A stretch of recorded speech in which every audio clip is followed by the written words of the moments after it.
2 on 2 on 2. Ready? Hey!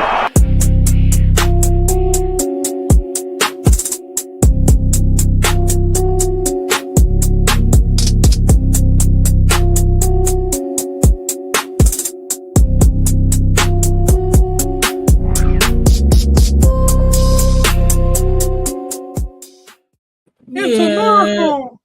Yeah, yes, sir. It's a miracle. We are back with another football frame of mind weekly show, man. The place where you can get all of your recaps and your previews, man. So we in this thing. We do what we do. So before we get started, man, how you doing? Football season is drawing close to an end, but we still have so much more to go, man. Playoffs are close, especially college football playoffs are We're close. like the halfway point right now, though. Yeah, since everything's extended, but it's just reality starts setting in that, man, Christmas is about to be here. And after Christmas, it's like everything just comes really fast. It's like you blink and then you're already in mock drafts and free agency and everything like that. But I mean, this is really where, especially in college and in the NFL, this is where teams start to separate themselves. You start to see who are the real contenders and who are the real pretenders, honestly, and people that need a lot more work and teams that might be really ahead of schedule. But yeah, if you're not already subscribed, make sure to subscribe. Follow us subscribe. across all platforms: TikTok, X, Twitch, Facebook. For all of our weekly shows every Sunday at 8:30 Eastern time. If you don't want to watch on YouTube, if you're more of an audio listener because of your work schedule, you can also check us out on Spotify, Apple, Amazon as well, man. We're on the road to at least maybe make 50,000 subscribers before the end of the year. We're about almost 37,000, doing really, really good, but we need you guys' help. So if you guys do like the kind of content, it does not hurt to subscribe. Makes it a lot easier to find the content, man. You're too good for the stairs. Take the elevator, man. And if you are on YouTube, if you are subscribed, hit that little bell notification so every time we go live, whether it's like weekly shows, game stream, side series, shorts, you'll get a notification. Yes, sir. Y'all gonna love that, man. Like I said, y'all know what to do. Hit those buttons and enjoy what we have to offer, man. So we enjoy doing this, man. So really helps if y'all can, help us out with that, man. So let's get into it, man. Let's get into this stuff. All right. So we're entering into November, right? So obviously numbers are gonna be a little bit down a little bit, but the 10% of y'all that subscribe, man, we appreciate it. The other 80-something%, come on, man, what you waiting on? Water's warm. It's not cold. Yeah, man, it's fine over here, man. Chill. So without further ado, let's get into it, man. Let's get into this stuff, bro. All right. So we get to some college, man. Like I said, we ain't gonna have the college football stuff. So, all right. So it's not the Villains Sports Media Network anymore. It's the Villains Media Network, man. We rebranded a little bit. So, overreactions from this weekend, Brandon. What you got? I mean, overreaction was people thinking that all of the issues at LSU were going to go away simply because you got rid of the coach and the coordinator. There were obviously a lot of issues outside of that showed Saturday. We're going to get into that. But, yeah. Yeah, man. So for me, overreaction, man, was thinking that BYU was going to be good. Dude, but I told you, though, like, they always do that. Yeah, like, nah, man. It don't work like that. Like, they're not going to say they ain't played nobody because they did. But at the same time, Texas Tech is different, bro. They they're not your average team, right? And everybody kind of looked at it like, oh, well, the Big 10 is like, or the Big 12 is just like, oh, they're not nothing. It's just a bunch of teams that, just there. But I was like, man, when you finally get rid of Oklahoma and Texas, which have kept a lot of good teams down, right? Yep. Because those two programs have more money than everybody else, right? When you take those two teams out, it really allows other teams to shine, man. And you've seen Arizona State last year, right? Out of that exodus, they came out and made a really good postseason run, right? So this year, you're looking at Arizona State, right? Maybe they can go back, but Texas Tech said, "Nah, we up in here now," right? So that's the good part about Texas and Oklahoma leaving, right? Now you got a lot of teams that you can root for, right? I like the fact that you're talking about Texas Tech. I like the fact that you're talking about Utah. I like that you're talking about BYU. Arizona State, Arizona. Sometime this season was pretty good as well. Iowa State, the same thing, right? All these schools that never really got no shine unless they beat Texas or Oklahoma are now getting that shine, man. So I really love the Big 12 right now. So I wish they would, do more of the wide open type of offenses, right? But that's how it goes, man. Everybody changes and things like that. But that's my overreaction, man. So I don't know. But well, let's get into it, man. We got a lot of stuff to talk about, man. So we got the new AP poll, right? Obviously not that important, right? Because we got the college football playoff. But since that's on Tuesday when we really don't have a show, you can kind of use this as a guide for when you get to the college football playoff rankings Tuesday, right? So you can expect the top 5 teams to be the same, just probably in a different order Tuesday, right? So, but I would love to get into the fact that Texas Tech is back in the top 10 now, right? So I love that for one, right? And Virginia losing, probably they won't be as high like this in the college football ranking because they lost, right? But we'll get into the whole ACC debacle of whatever the fuck that is, right? We'll get into that. But what's your take on the top 25, man? The only thing that, not gonna say drives me nuts, but Miami fans are so deluded. Like, okay, I get it. Notre Dame doesn't play in a conference, but they don't always schedule straight cupcakes. But Miami fans are mad because they're sitting on 2 losses and they're at 16, and Notre Dame is sitting on 2 losses and they're at 9. The big difference here is Miami fans, get out of your delusion. Your 2 losses to 2 unranked teams. Notre Dame took their losses to 2 ranked teams, even though one of them is you. They've lost to 2 ranked teams. You lost to 2 unranked ones. Now, I wish they would join a conference, but they don't have a completely cakewalk schedule either, man. I mean, I'm really happy that Texas Tech is up to number 8. I'm hoping that they can win out, make the Big 12 title game, and make the playoff. That would be such a boost for them. Like, they already spent so much money in NIL. If they would at least make the playoff, they don't even have to go on a run, but they make the playoff. That's going to really benefit them in their recruiting and their transfer portal bids, like all those things. Like, that's going to really help benefit that program. And another thing, USC is continuing to kind of like slide up very precariously, just quietly. Just keep sliding up, sliding up, sliding up. I'm still not sold on Texas. I'm not. I think they're gonna crap the bed at some point again. It's coming. Yeah, I mean, shoot, they play Georgia next week. That's why I said I think Georgia's in a much better place than Texas right now. Yeah, they're definitely like gonna be like they're gonna be out of there, and that's just what it is, man. Because they haven't played nobody, they ain't really beat nobody. Like they just been underwhelming all year long, and somehow they're still lingering. Yeah, and it's really just like a brand thing. It's really not because it's not a good team.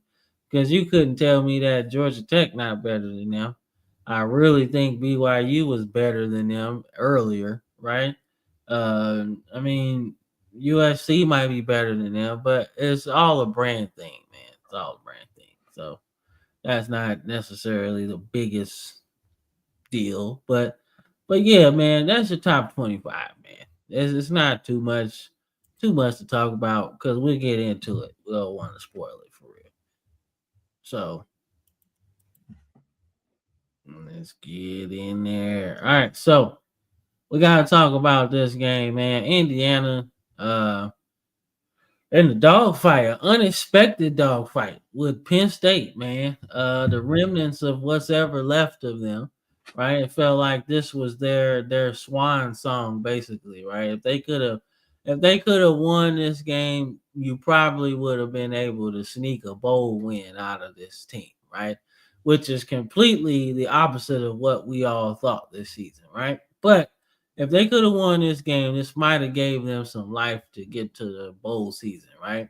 But now since they lost this game, you can pretty much start seeing people get ready for their off-season vacation, their final exams, or the transfer portal, because they probably won't even take the final exam because they're gonna leave. So just get ready for that. But Indiana showed that they can play a different brand of football in this one, right? So they've been blowing everybody out for the most part. I think they had a tough game against Iowa, but they showed that they can win the tough game, and this is good. This is real good, man. Dude had that catch in the back of the end zone. That was pretty fucking amazing. To just get your feet down and bounce, man. 1 inch to the left. That is an incomplete pass. But he got both feet down there. So that counts in the NFL too. So nonetheless, man, what's your take on because we already talked about Penn State. They're done. But what's your take on Indiana surviving this game? I give them credit that they were able to win the game, but I'd be lying if I'd say that this isn't concerning. Like, Penn State's obviously still a talented team, but to allow them to hang in there with you like that, I don't really like that. That kind of just makes me wonder, like, what's going to happen, like, if they face Ohio State in the Big Ten championship game. How is that going to go? Because, I mean, Ohio State's been on a mission. They haven't wavered, and they've just been playing their brand of ball. And this could be a complete overreaction, but, like, it's good that they found a way to win. Mendoza, yeah, he turned the ball over one time, but did what he needed to do in crunch time. But it is concerning for me because, Penn State has one of the more talented rosters, and they have nothing to lose, which means why they were hanging with them in this game.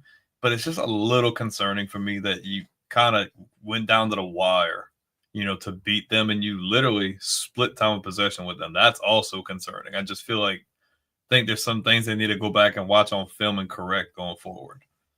Yeah, I was thinking the same thing, but I also looked at this like, all right, well, if you're struggling with this team who's underwhelming, right, in a sense, and you're going to have to play teams that are way better than this, right, in terms of morale, you're going to be in trouble in the playoffs, because you're playing teams like, the SEC teams. You're playing teams like the Big Ten teams with the same talent as Penn State, but playing them, better. So I find this to be one of those games that's kind of eye-opening, but also a good thing for Indiana, man, because you're gonna have to play a tough game or two, especially in the Big Ten title game, right? Because it's pretty much going to be probably number 1 versus number 2 in the Big Ten title game, and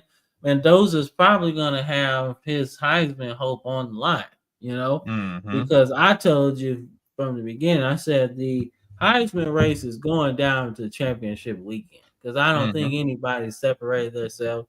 This isn't 2019 Joe Burrow where he locked that shit up before the SEC title game. That was just cherry on top, pretty much. So like this ain't that. Like, this is going down because even though Ty Simpson did okay in that game, he didn't separate himself in that game. And quite frankly, he playing against LSU. So if he did kind of ball out, it wouldn't necessarily be that much of a surprise, right? So, and the same thing for Mendoza in this one, right? It's not that much of a surprise. It's more of a surprise that Penn State showed up to play, I think that's what people are talking about in both of those respective games, right? If we're talking Mendoza and Ty Simpson, you're just surprised that LSU really showed up to play like that, at least on the defensive side of the ball. And then on the defensive side of the ball in this game, you're surprised that Penn State showed up like that. So, like, I think this is a good win for Indiana, man. So it'd be good moving forward. We'll see how they do. But let's see what we got next. All right, so let's talk about the game that we both have invested interest in, right? So I'll start I'll start with what I saw from LSU, and then you start from what you saw from Alabama, right? Mhm. So for me, coming in this game, I was like, all right, I didn't know that y'all interim coach was black. I didn't know that. I did not know that. But it was good to see his resume, like where he's been and what he's done, right? I think he coached at UTSA for a minute, and then I think he went to a historically black college. I don't know He which went to one. McNeese too. Yeah, McNeese. There we go. So I didn't know his background like that, and that's pretty cool, man. Because I'm glad he got a chance to at least be the interim, right? And it seemed like the guys were ready to play, right? And I like that, right? And defensively, I think this might be one of the better units that Ty Simpson has to go through. You know, I don't think Oklahoma will be able to stop them as much as you think. But in terms of athleticism, this is the best defense we're probably going to play, right? Unless you talk about Texas A&M, which I don't know yet. But pound for pound, like your defense was giving him trouble. They were hitting him. They were around his feet all the time. They were whacking at him, grabbing at him, everything, right? Um, and I liked how they got after him, man. That's what I really liked. That front seven was really, really good. And that's what LSU has. They got really good defensive ends. So what I pretty much predicted, on you guys' LSU show was that 2 weeks is not enough time to fix what the actual issues were. And the actual issues were the offensive line. You know, um, coming into the game, I was like, man, we got too many good pass rushers, man. We got not guys that are just pass rushers, but guys that are speed to power based, right? So they go and they jack your lineman up and then instantly go into their pass rush moves, right? So for people that understand what speed to power is, that's what that means, right? So I knew y'all was gonna be in trouble, right? But I also thought that maybe y'all would spread it out a little bit more, right? But you got to have time to do that, But even though you need time, I thought you would throw a little bit faster, quick outs, But you didn't have time for that, So I was kind of worried. I kind of figured that was going to happen, but like I said, this game is truly on the offense, man. This loss right here because in the second half, Alabama only scored 3 points. In fact, y'all outscored us in the second half, you know? So you got to look at offensively. So when Nussmeier got benched, I was like, you know what? We probably should have done that a little bit early, right? Before halftime. You know, let's do that before halftime, and let's put Van Buren in there, right? So it's like let's just figure out what he can do.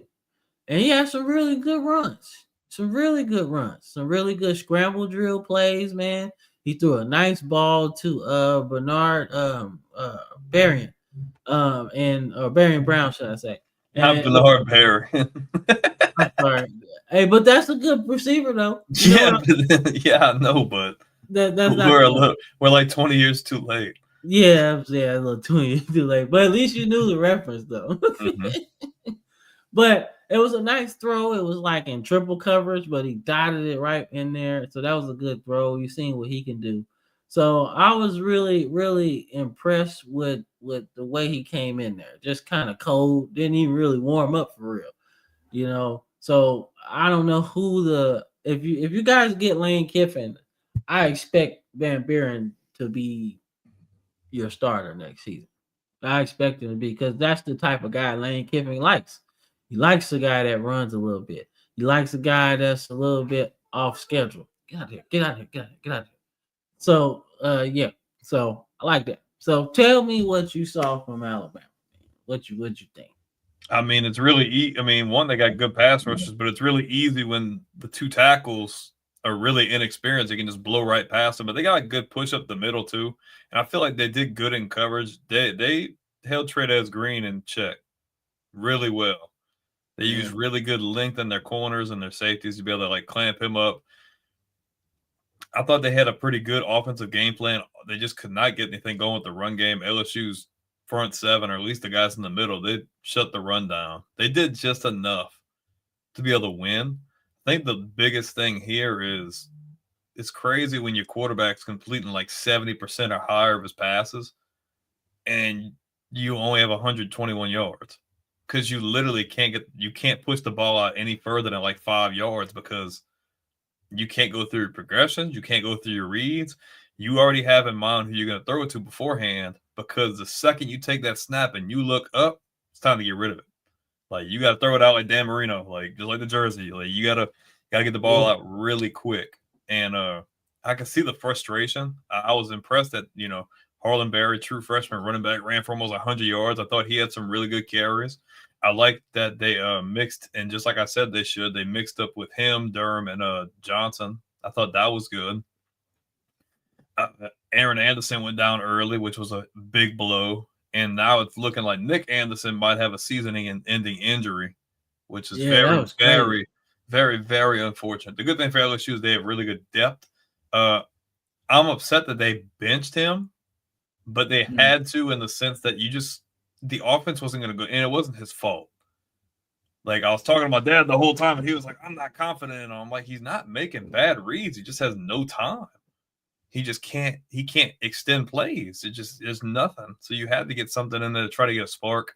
What really killed them also is the sloppiness on offense. The penalties, man. They were freaking backbreakers. Van Buren would start getting things going. They get a false start, or they get a holding, or it'll be this, or it'll be that. So the biggest story in this one is Bama came with a good game plan, but like when you can only score 9 points, when I feel like your defense really held this offense in check for the most part, like no really, really big explosive plays, and you clamped them up in the run game, I feel like you needed to get a little bit more. But like it's been most of this season so far, you can't block for your quarterback. He can't make reads. You can't extend the field. You can't even look past the 10-yard mark because you have to get rid of it. You're throwing it in the flats. And I feel like the first couple of drives, they did really good at getting the ball out fast. And they were moving up and down the field. Like I thought they had something good going. And then like after that first quarter, it started slowing down. And after that, you just couldn't get anything going. It was too late. So there are obviously obviously you have injuries on the offensive line too that really hurt you. But going into the offseason, like if you get a guy like Lane Kiffin and you got to get an offensive coordinator or someone that works with him that thinks the way he thinks. And I definitely can see them tackling offensive line first in the portal and recruiting, things like that. Like you really need to build your depth back up on there because losing like 4 starters from there last year hurt you. And then you had good guys early on and those guys got hurt. And now you're thrusting guys in there that have no experience. They're green and they just don't have an answer for some of these premier pass rushers in the conference, whether it be from Bama or from last week or the week before when they played A&M. So I think that's just the biggest thing. And it sucks when your quarterback is ranked that high in the preseason. I feel like had they had better blocking up front and a bit more creativity, offensive scheme-wise, I think he has a much better year. But obviously, there were a lot of things going wrong behind the scenes, some things that we probably won't ever know or until much later. But, it's just a little sucks to see, a guy who was projected to be a first-round or first-day guy. Now it's like his draft stock is tanking. And I feel like most of it isn't at fault of his own. I feel like he does have a part to play in it, but I just feel like there's a lot of stuff going on that was going against him and him being able to succeed. Okay, no, I can see that, man. I mean, like I said, man, I tell you what, even though LSU lost and they're kind of fighting for a bowl, eligibility right now, I tell you what, Blake Baker Blake Baker is going to be a high commodity in this head coaching searches, man. Because the way he's been playing, they got this defense playing, week after week, I like what I see. And, I think Lane Kiffin, whoever gets the job, is going to try to keep him. But he's probably going to be a head coach somewhere, it might take a lot. it might take a Dave Aranda type deal to keep him as a defensive coordinator. Because remember how you had the two richest contracts for offensive coordinators when y'all won in 19. I think Dave Aranda that would take that kind of deal, right? Like 1.7 million or something like that to keep him as a defensive coordinator, at least for another year. But I think it's gonna be some jobs open for him, Mhm. And I wouldn't take it if Eli Drinkwitz leaves. I think he might go back to Mizzou to be the head guy. And then, boy, if we could get him on our defense, bro, Well, he that'd be so turned. good. You got to look at it. I mean, I said it when they brought him in. He turned their defense around in 3 years. He turned this defense around in like 2 years. Yep. Like, very So, impressive. so like I said, he know what he talking about, and he got energy, dog. Like I get that you wanted was it Frank Martin to get his kind of interim. He earned it, but I feel like if Blake Baker was like the interim, I think y'all probably would have won this game because his energy was crazy.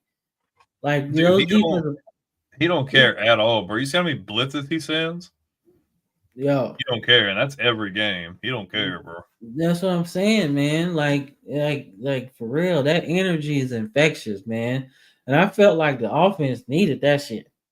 You know, needed It's it. just you couldn't fix that. You couldn't fix the line though. I feel like they did good at trying to create early, and you didn't have any protection to be able to create any further. You couldn't stretch the field with the way they were blocking or lack of blocking.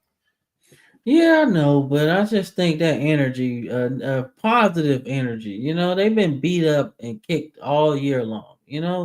Like sometimes you just need some positive reinforcement, man. Like, come on, let's get it. Come on, I gotta figure it out eventually.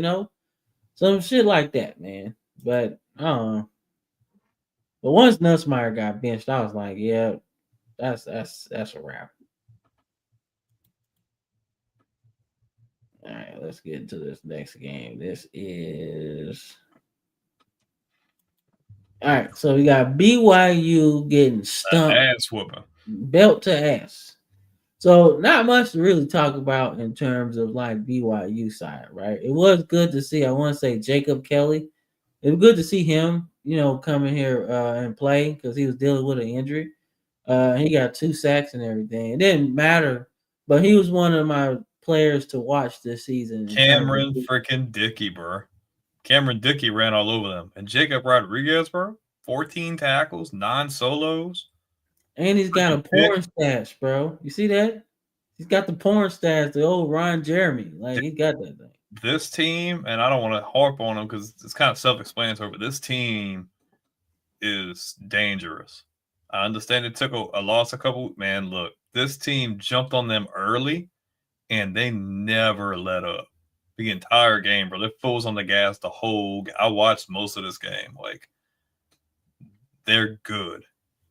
Like, offensively, they're very talented. And when a guy like Rodriguez, who should get a Heisman invite at this point, to be completely honest with you, what he's doing is insane. Like, this team is scary. And they humbled BYU. BYU every year, they freaking come out like 6-7-0 since they've come over.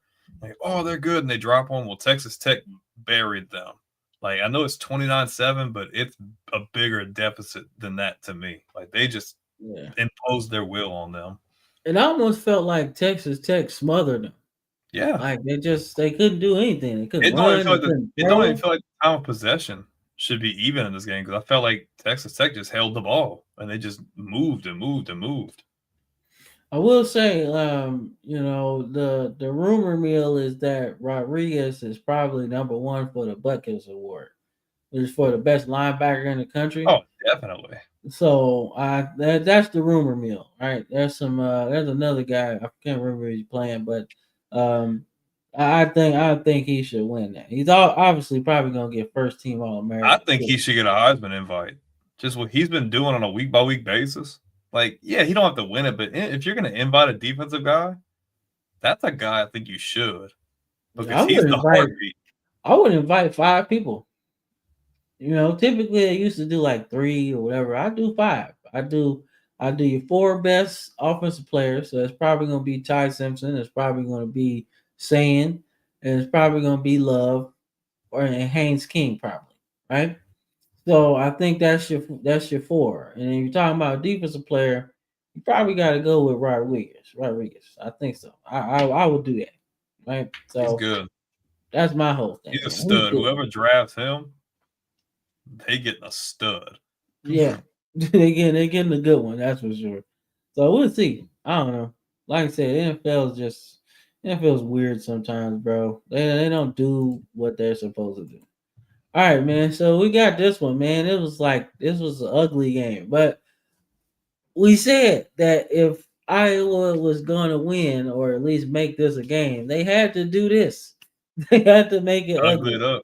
Yeah, it was. I think it was snowing in Iowa too, so they made it ugly, man. But Oregon found a way, man. They found a way, man. They got a game-winning field goal at the end, so they found a way to win. But they're gonna have to really work on some things, man. Like Mhm. really work on some things. And that loss to Indiana, it's like the only stain on their resume right now, right? They've been good, but you can't lose to the best team, you know. So they're gonna be an at-large team in the playoffs. I think they make it. I don't think they lose to USC later this year. I I think don't the think. Big Ten gets 3, and it's probably them, Ohio State, and Indiana most likely. Yeah, yeah. But you know what's crazy? Like I don't think it's possible that Michigan wins this game against Ohio State at the end of the year. I don't think so. Like I would, I don't see it either, but I mean, I didn't think they were going to do it last year either. yeah, I don't see it. I don't see it necessarily happening. But if Michigan continues to win, they only have one loss in Big Ten play. That's what I'm saying. Imagine if A- they get that win on them. That's a huge boost. And then Ohio State's out of the Big Ten title picture. Yeah, because they'll, well, Yeah, yeah, yeah, yeah, because because you gotta think Michigan would have the win Michigan would have advantage. the head to head, and Yep. let's say Oregon loses, Even if right? Oregon wins, I think Michigan still gets in because of the quality of wins. You know what I mean? Yeah, Beating a number 1 team. yeah. So like that's wild, bro. That's Oh man, wild. our buddies who usually in the comments, they probably be really happy about that. Yeah, I think so, man. I think they'll be like, oh yeah, whatever. But nah, man, I don't see it this year, dog. I don't see it, man. Like No, but Ohio really, State's giving up like 7 points a game, bro. Like they ain't doing shit. Nobody's doing anything against them. They just show up and score 30 points and you don't get anything. So, but man, Virginia's run of close victories has finally bitten them, and they let's lose this to game to Wake Forest. you lose to Robbie Ashford throwing for 46 yards, bro. Like, how in the world do you manage to do that? Bro, like I don't even understand like I don't understand how like he's even playing quarterback for Wake Forest because they have a wide open offense. Yeah, I don't understand either. I don't understand that. Like usually they got like 400 yards of offense like on the weekly. Because you got a guy like Sam Hartman back there throwing the ball. Like, but Robbie Ashford like wasn't that good at Auburn to me. Like he He was never. He went to. This is like his 3rd or 4th team. yeah. So I'm like, I don't know, but they pull this motherfucker out, man. And this we get into why I put this game on here because usually it's like what the fuck, just upset, right?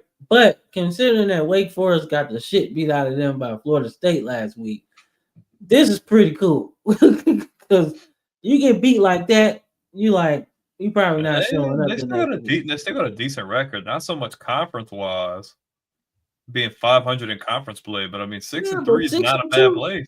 I don't think we picked them to be this good this year. I think No, so. I don't think Not they were the really. worst team for us. I think We Virginia definitely was. didn't pick Virginia to be this good. We picked them to be bottom of the pack. But Mhm. I say all that to say, like, congratulations to Wake Forest because they got the win there. But we gotta get into some other news, man.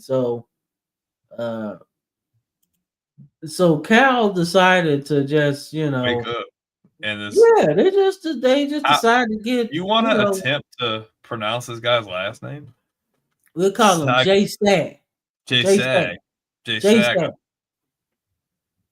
Yeah, J Jay Sag Stack balled up. decided to play like Aaron Rodgers at Cal. Okay.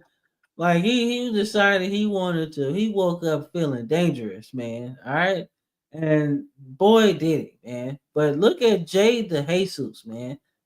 $158, man. 16 receptions. He looking Like, like he looking like homie from Hawaii right now.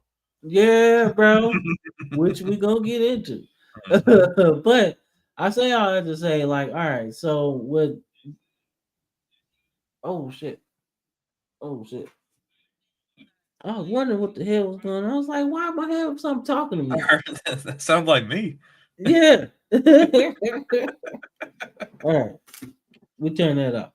All right.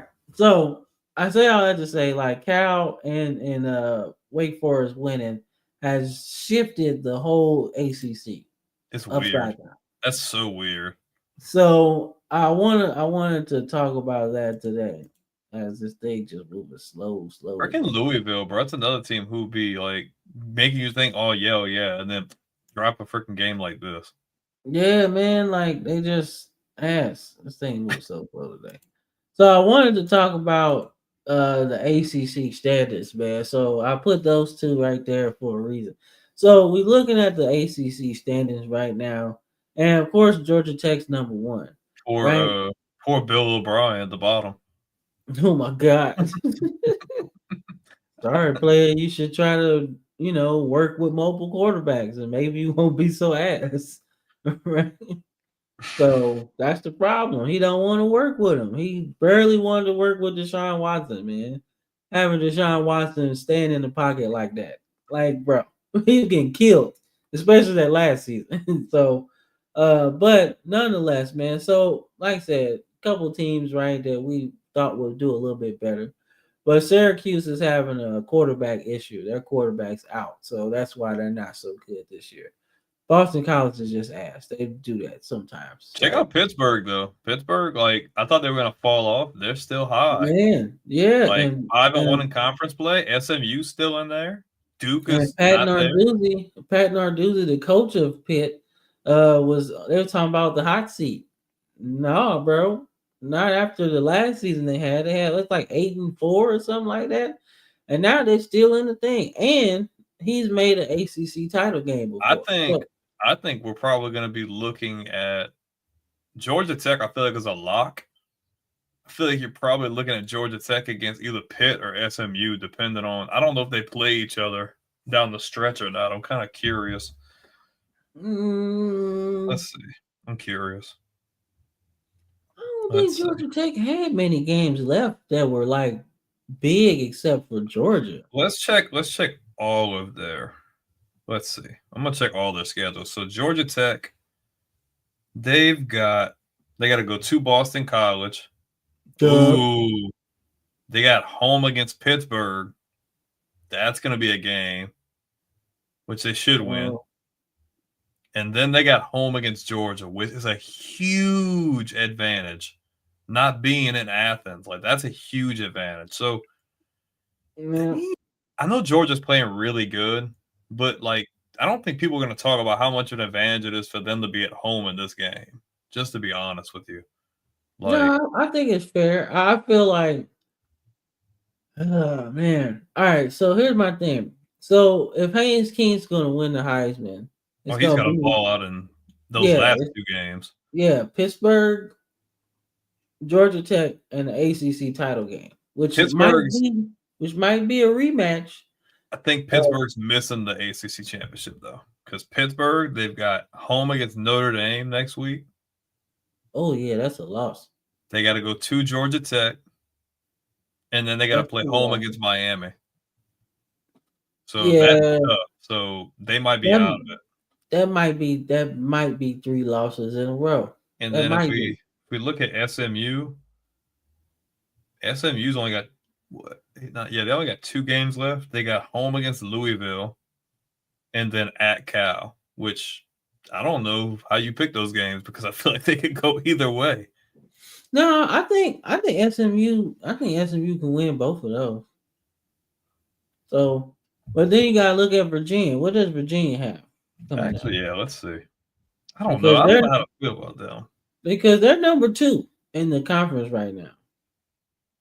Let's see. So they don't have the East and West. They got at Duke, which I think Duke could beat them because Duke's actually good. Like Manny Diaz has got them good. That quarterback. I know they're 5-4, but they're better than they're 4-1 in the ACC. And then they got Virginia Tech the last game of the year. They should win that one. Who they have? What do they have left? No, they got at Duke and then home against Virginia Tech. And that's Virginia. Yeah. Okay. So they should go at least like the Virginia Tech games should be a dub. Duke is kind of like up in the air, I feel like. All right, so do one more for me. Duke. Let me see what Duke got coming up. One more. And the thing about Duke is the good thing about them is they only got one loss in conference play. So if the other teams just fall off the rocker, Duke could find themselves in the ACC championship game. Yeah. Duke has got so they got 3 games. They got home against Virginia. Okay. They got at North Carolina. Should be able to win that. Yeah. And then you got home against Wake Forest. So they could win out. Yeah. They could. So we could live in a world where freaking Duke finishes the year freaking 8-4 and is in the ACC championship game. That's crazy. That's crazy, man. ACC getting good, man, because you don't know who gonna win this thing, bro. Mm-hmm. Like I said, poor Boston College, man. What the fuck? FSU thought they were back, and they're lower than Stanford. For real. All right, so I put this game on here for a reason. All right, so Rich Rod. Like, well, what the fuck is Colorado and West Virginia doing here? That game wasn't even on TV like that. I was like, I saw that motherfucker, okay? And what I saw is that Julian Lewis probably should have been starting the whole season. All year. Like, I don't know what the fuck Deion Sanders was doing, or Coach Prime, as he likes to be called. Prime. I don't know what he was doing, man. That musical chair shit fucked this whole team up, man. The whole thing. I'm like, yo, what are you doing? Like, you done played so many years in the NFL, right? No way you know. This musical chair shit ain't working, bro. It's not. You play the music, you put Salter in, right? You stop the music, you put the third string guy in. You put the white dude in. Right? You stop the music, you put the freshman in. What are you doing? My point is, Deion Sanders has so many years of experience. The musical chair shit never works. It never works. Look, I can't deal. That's just fun. Look, me and you are fans of the game, right? And we've seen the whole 2 quarterback controversy shit. It never works, man. And this is 3 quarterbacks in this one. So it never works. So I've been a defender of Deion Sanders since he took over the job. I've been a fan of him as a coach. I love what energy he was bringing, right? But the results aren't there, right? And you know me, I am very, very passive on my African American coaches, right? But if the results aren't there, I can't protect you, bro. I can't protect you because it's a results business. If you losing all your games, only so much your blackness can help you with me.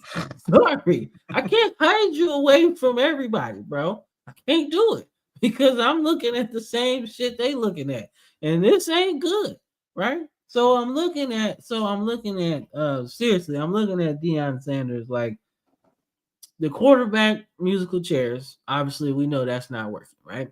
Inability to run the ball, right? But also looking at his health, man. Yeah. Yo, I think that has a big part to play in it that people don't want to talk about. That's what People I'm just want saying. people just want to see his ass. But I think like when someone's sitting there battling all this, maybe the decision making might not be what it normally would be. Yeah, Maybe, like like your energy ain't there no more. Like you fighting like all kind of stuff, bro. Amputated foot, all kind of shit. Like this shit ain't normal for no coach to be going through. Which is why I felt like Auburn was like wrong to fire Hugh Freeze. He was battling cancer at the beginning of the year. Dude, energy is not there. Anybody that's known anybody that is like actively probably doing chemo or whatever, their energy is like down. They really don't have enough energy to do anything. So that's my thing, right? We're looking at Colorado, and you can say, oh, it sucks, it's ass or whatever, right? But my whole thing is, I don't think Deion Sanders is healthy enough right now to be doing this. He's doing this because, obviously he's a competitor, and that Yeah, but he's doing competitor, it for the kids and it's an yeah, he's obligation doing too. it for the kids, right? That's all he talks about. Which I don't understand why people are so like, they're so like negative towards him because all he talks about is the kids. That's it. He ain't got to do this. He want to do this, right? So my thing is looking at him and his health and all that. It's just not looking good right now, right? And that's okay. Like I said, man, I think Colorado was gonna have a step back because you're losing the Heisman winner and you're losing a pretty good quarterback. So Salter was good at Liberty, but this is a step up in competition, man. I just And we didn't know, expect, but dude, neither one. I liked Salter at Liberty, but I didn't expect that drop back to be like that.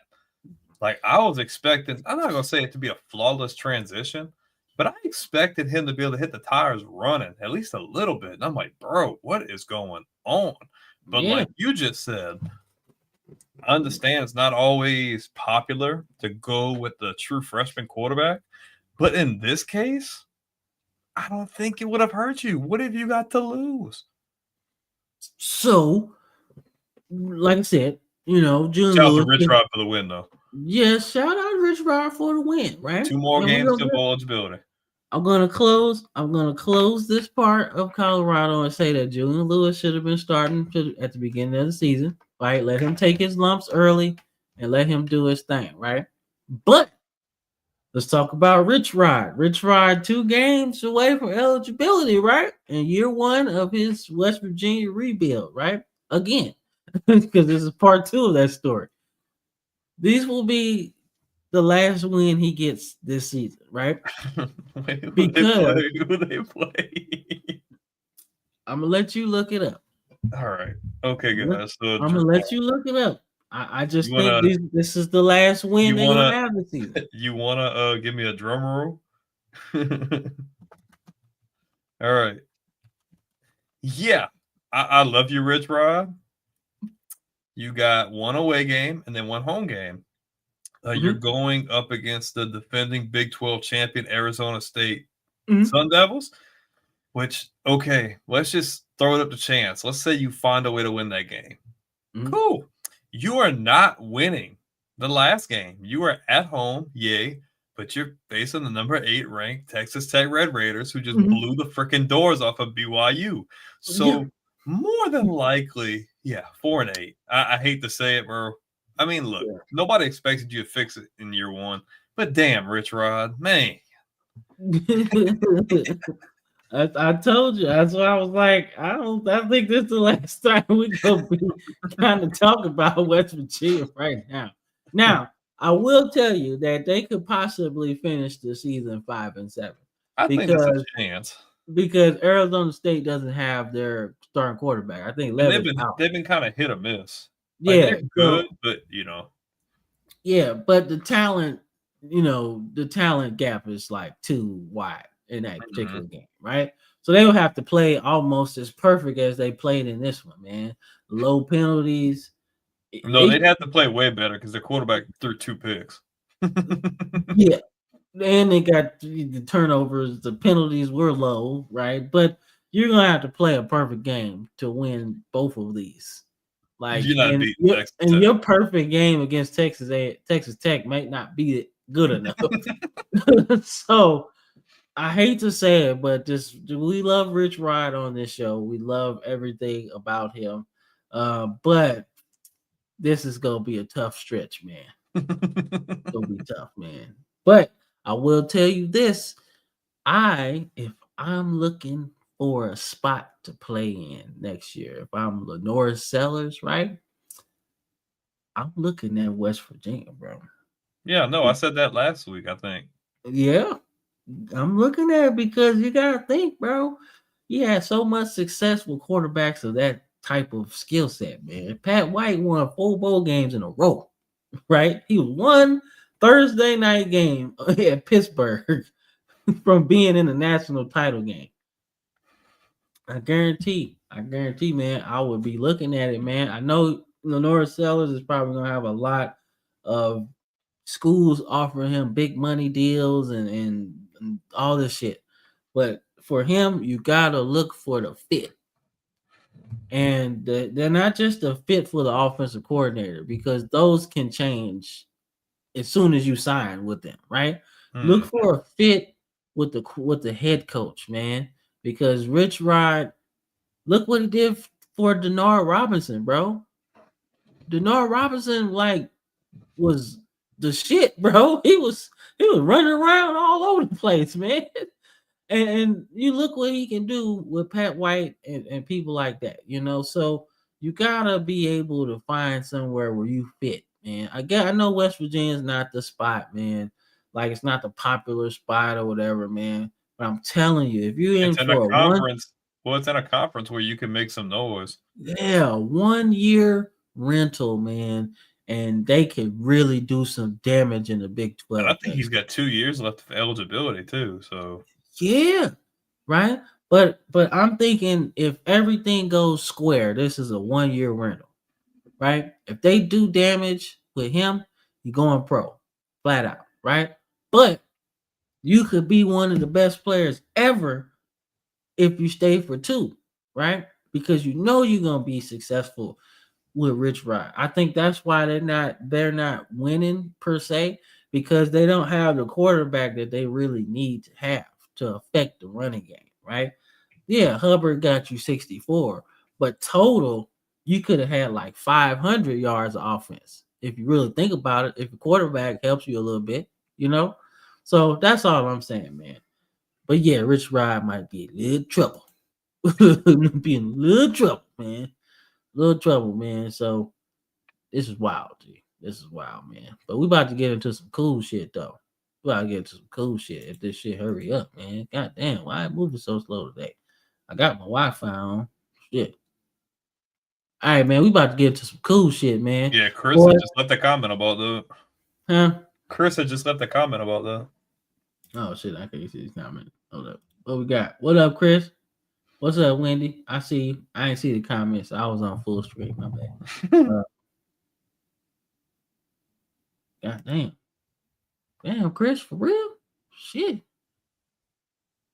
Yeah, man. Like, for real. Like, blood clots in your legs, bro. Like, and Deion Sanders dealing with that too. Like, And you got to think that being a college coach, especially like at a Power 4 school, whatever, that's stressful. So imagine that's not helping those freaking problems either. It's just making it worse. yeah, I agree. I agree, man. So yeah, Chris, we about to talk about Hawaii. So going back full screen, man. But so I watched this game at like 2 a.m. I remember because you were freaking messaging me and my ass was asleep. Yeah, I was like, yo, belt to ass situation in Hawaii. He said, man, they just had to lose that other damn game. Yeah, bro, because the game was gonna be for first place, bro. They killing it. Rainbow Warriors. But man, shout out to the Rainbow Warriors, bro. Doing their thug thing. Alejado and Harris are like one of the best duos in college football, bro. Like, I'm not afraid to say it. Hear me out, man. One, I'm happy to see Timmy Chang back in Hawaii because he was putting up numbers in the early 2000s. You know, you talk about Cole Brennan, man, but look, Timmy Chang was doing that shit first, okay? He was throwing buckets out there, bro. He was dropping dimes, 5,000 yards. He was just doing shit that wasn't heard of, bro. He was doing work. All right. We love Coach Brennan here, man. Rest in peace, man, because he was balling. Okay. If you want to look up a Wikipedia page, man, just because you scrolling at nighttime, man, check out Coach Brennan's 2006 season. Okay. That shit was bonkers. Okay. Shit was wild. All right. But the second thing I want to talk about, man, you're going to like Alejandro, man. You're going to like He's him. good. And he's left-handed. Mhm. You like your left-handed quarterbacks. You like them. Yeah, Hey, because we're a dying breed. That's why. Man, bro. But when I He's tell good, you, bro. man, hey, he's like a redshirt freshman too. So So he's we still got him young. for. I said we can both say we because we will claim Hawaii. Yeah, we will claim Hawaii, man, for real. That's our squad, man. What year is Harris? Because he's a baller. He's had like almost I don't 100 know. yards. I feel like every damn game this year. Yeah, like I feel really. like every game, I'm like, dude, this dude's going for like a $120 every freaking week, bro. I'm watching. So my brother came back in town for because he's in college right now. So he made a surprise visit, and we was watching this game. Right, Alejandro throws this bonehead interception. Right, I'm talking like all mad shit about Hawaii. Like, yo, they gonna whoop their ass tonight. Right, and he throws this bonehead interception. Right, And your brother my like brother's they probably trash. my brother like, man, he asked. I was like, man, just wait. So we went outside, right? Let the dogs out. And we come back. It's 21-3. It's 21-3. So we had to go back on the thing, right, and see what the fuck happened. Dropped 3 touchdowns in the bucket, bro. Like, if we talk Dude's about a good, guy bro. he remind you of a young Tua, man, before all the hip injuries and concussions and shit. Imagine if they would have had that guy. Man, like, bro, he cold, man. He was nice.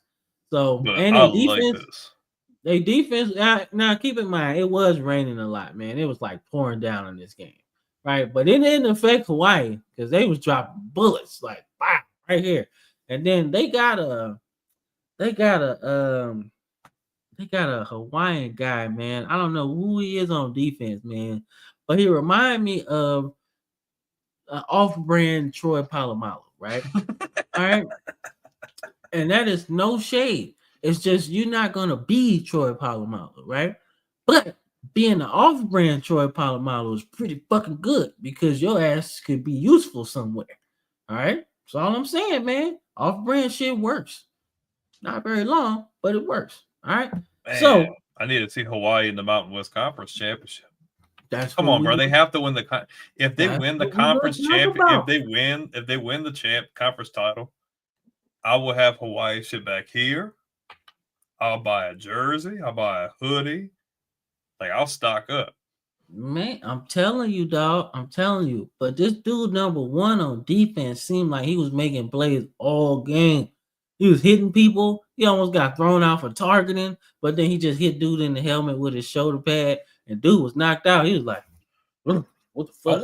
I wonder if that guy Chambliss from San Diego State. I wonder if he's related to that quarterback at Ole Miss. Chambliss from Ole Miss, the quarterback.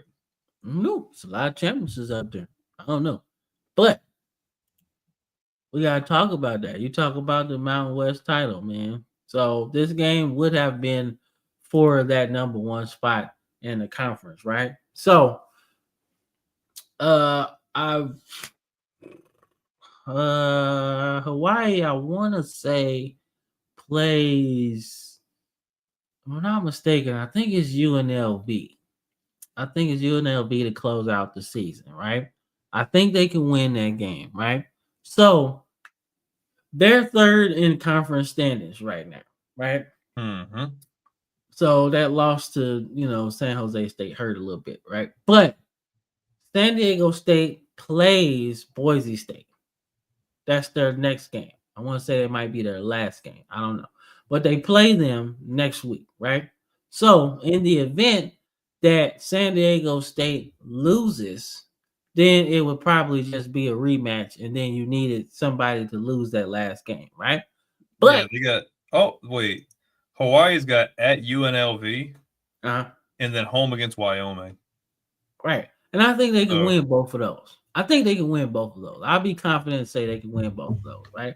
But you need Boise State to lose against San Diego State. Yeah. You need them because that's their head-to-head matchup that they lost, right? So Mhm. you need them to lose for you to be number 2 going into it. And that would set up a rematch or so in the Mountain West But title game. if Boise State beats them, Hawaii should still be able to, because they have the win advantage. Well, all right. So if Boise State wins, right, they just move up to 1. They almost trade spots because they will still be ahead of Hawaii. No, wait. No, because either way, Wait, because like if Boise State beats San Diego State, Hawaii has the win advantage over San Diego State. that's right. Oh shit. So We fingers might crossed, guys. Fingers crossed we might get ourselves a Hawaii Mountain West motherfucking shit. Let's go. We're gonna party like it's New Year's Eve, boy. Yes, sir. We're gonna be in that thing. Shit. If we could take a trip to Hawaii, we would. But it's like $2,000 for a flight. Shit's insane. I'm gonna take a boat. But nonetheless, man, let's preview some games, man. So we got Oklahoma taking on Alabama. I got Alabama in this one, man. I really don't think Oklahoma has enough offensively to keep up with us. I really don't. I like the fact that their defense is pretty good, but I really think we can beat them offensively, man. Especially because our fourth quarter type of offense is really Nick Saban like, to the point where we just squeeze the ball. Like we don't turn the ball over too much. I felt like we was aggressive in the fourth quarter against y'all, and that's kind of hurt us a little bit. But I do feel like once we get in the fourth quarter, we're gonna choke the life out of OU. So I got Alabama in this one. Yeah, I just don't think they have enough. Like I think Oklahoma has a good defense, but I just don't think Oklahoma is going to put up as much of a fight as LSU did. I think Alabama is going to be able to do what they want. I don't think it'll be a big win, but they'll get the win nonetheless. And it's at home again, so yeah. Yeah, and like I don't think the college football playoff is going to change in terms of rankings or whatever, but I think if Alabama wins this game, they should be the number one loss team in the playoffs, period. Because they played the toughest schedule out of anybody. And this would be another ranked win for Alabama as well. So it just helps the resume in a sense. So I'm looking forward to that, man. Cause I really like OU in the SEC, man. I don't know why, it just fits.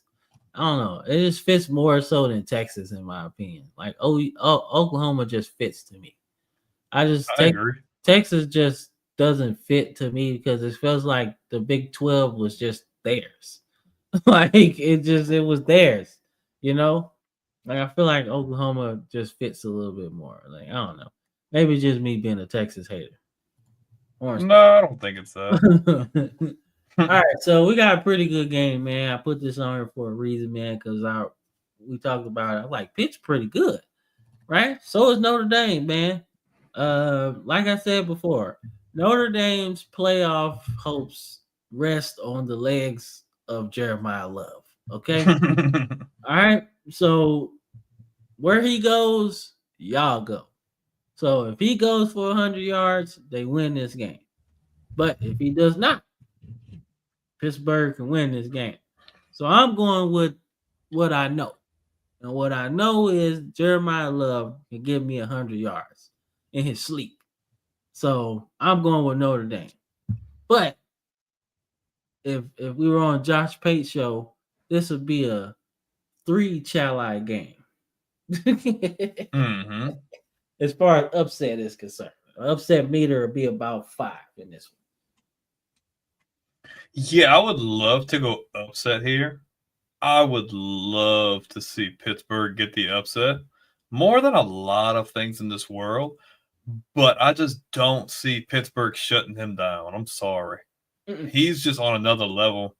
They're gonna ride into the playoffs solely off of him, and I can't say they're gonna make it to the national championship. I don't necessarily think so, but they're gonna go as far as he's gonna take them, and he's gonna take them to Pittsburgh and run for at least $150 and get them a win.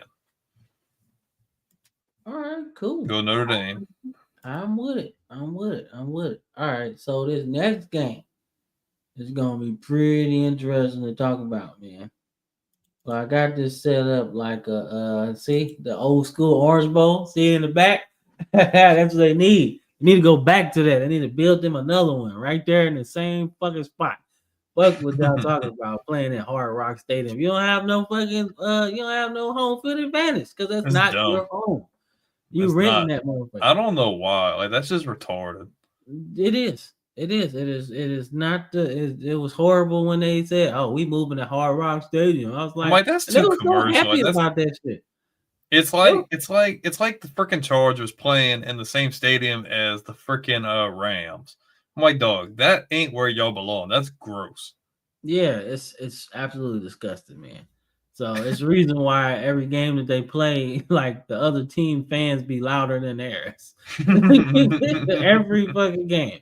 So, but nonetheless, man, I got an upset here, dog. I got upset. I'm going upset, and Miami is out of the playoffs after this game. We seen what NC State did to Georgia Tech, right?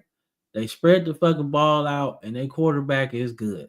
All right, he can throw the football. So I'm thinking if you sit here and get in a shootout with NC State, you're in trouble, right? And we've seen Carson Beck, his non-accountability self, right? We've seen him be reckless with the football, right? And if you're reckless in a shootout, guess what? You're gonna lose. So I think NC State wins this one, and I'm confident, right? I don't think Miami looks that convincing right now. And the fact that NC State beat Georgia Tech, and Georgia Tech's a much more disciplined and much better coached team than Miami. I don't like what Carson Beck does with the ball, man. He's too careless. He forces balls into tight coverage. And like you said before, the number one thing that I'll never respect in a quarterback is lack of accountability and throwing your teammates under the bus. I think NC State goes into Miami, and I think they get the upset solely off of lack of accountability. And I just don't. Miami is not going to keep up with them scoring. I'm not saying they drop 50, but like NC State's going to do what they need to do, score points when they have to, and they're going to win this game. Miami's out. Do you see the interaction between Cristobal and Beck, right? It's not the strongest relationship, in my opinion. And it's really, I think it's really because he kind of got like buyer's remorse in a sense. Because it's like, damn, I paid for this. Like that's what I it didn't feels agree. like. I didn't agree with that to start with. I'm like, y'all giving him that much and what? Like, why are we doing that? Yeah, Like, that's that gross. shit made no sense, man. But whatever. All right. So first thing first, man. Let's talk about Baylor's motherfucking stadium. This shit kind of cool. It is.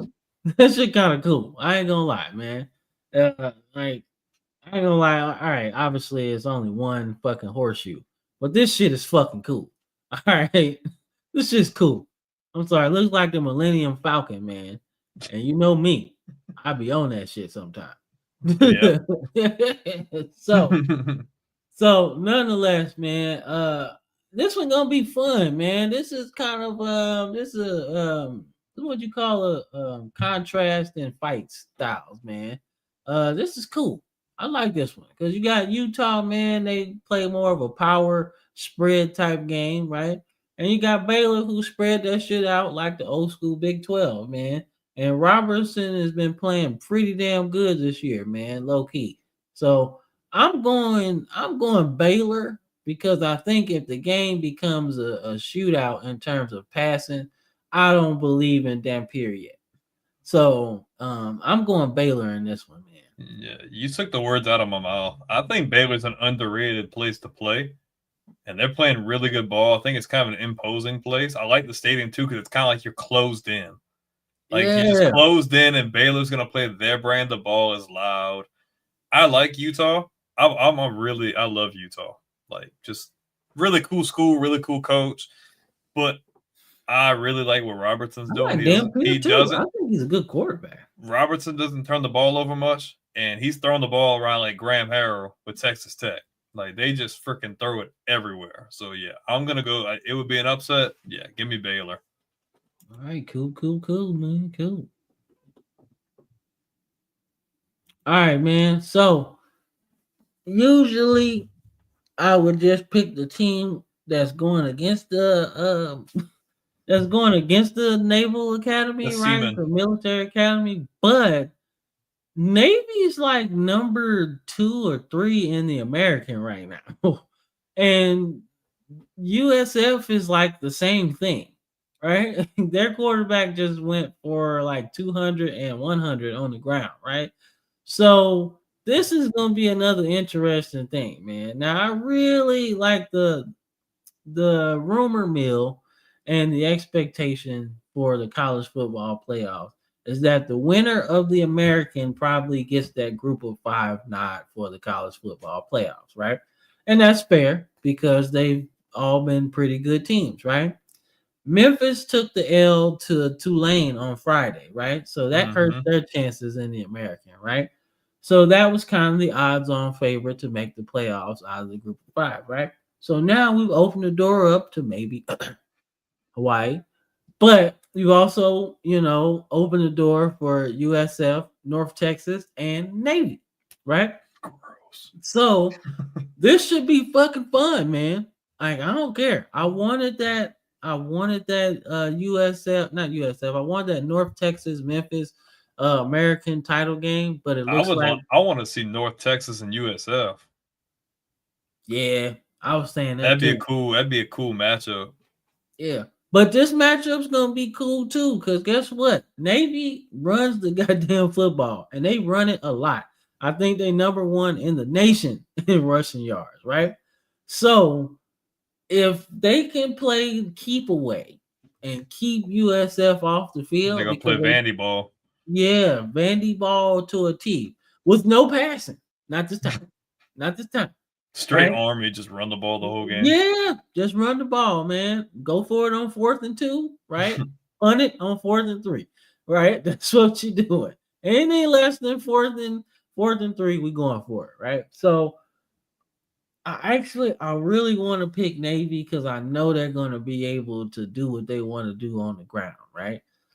But USF just scores so fast that it doesn't matter how long you keep the ball. Right? Yeah, 10 seconds, hold my beer. Yeah, so I'm going USF, but I will say if you put money on this game, don't be surprised if Navy gets this one. Don't be surprised. I think starting to look like it's going to be a clean sweep around the board. Navy's playing really good ball, but I really like what USF does, how quick they can score, how they can run the ball, and their quarterback can throw the ball too. I think USF's going to be what kind of takes Navy out of this conversation. Give me USF. And, USF quarterbacks got really good teeth, bro.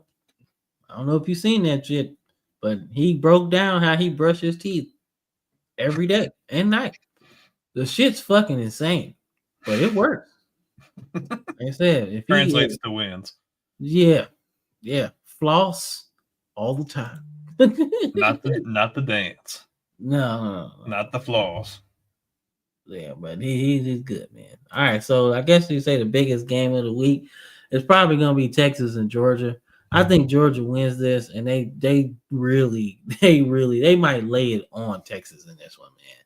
Because I don't believe in Texas, man. Who won this game last year? The SEC championship. Texas won this matchup last year, yeah. Didn't Texas beat Georgia? No, Georgia won. No, Georgia won? Okay, I was trying to remember. Yeah, Georgia won that. I think Georgia lays the smackdown. I think they're gonna check Texas into the SmackDown hotel. Like, I'm just saying, the SmackDown hotel.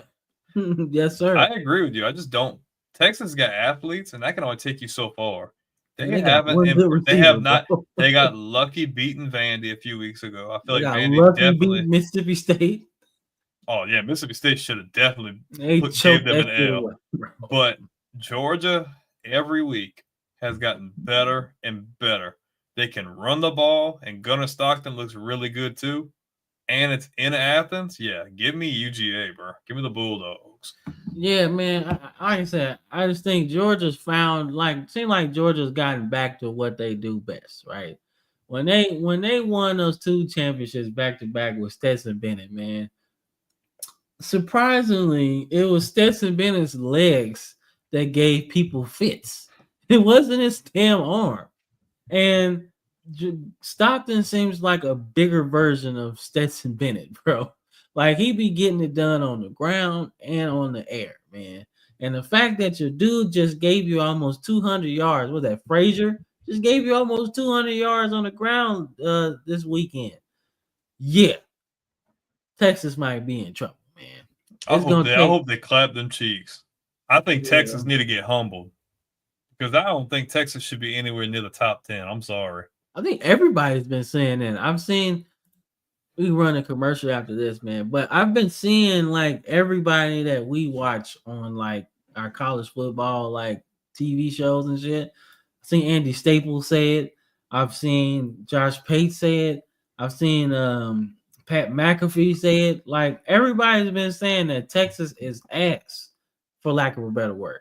Like they have been saying like they should not be in the top 10.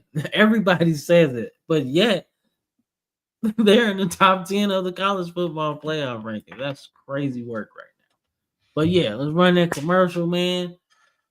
We'll be right back. Get our NFL fix in. New commercial. New.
Yeah, that's that shit. That's that shit. Pack that run game. You know what I'm saying?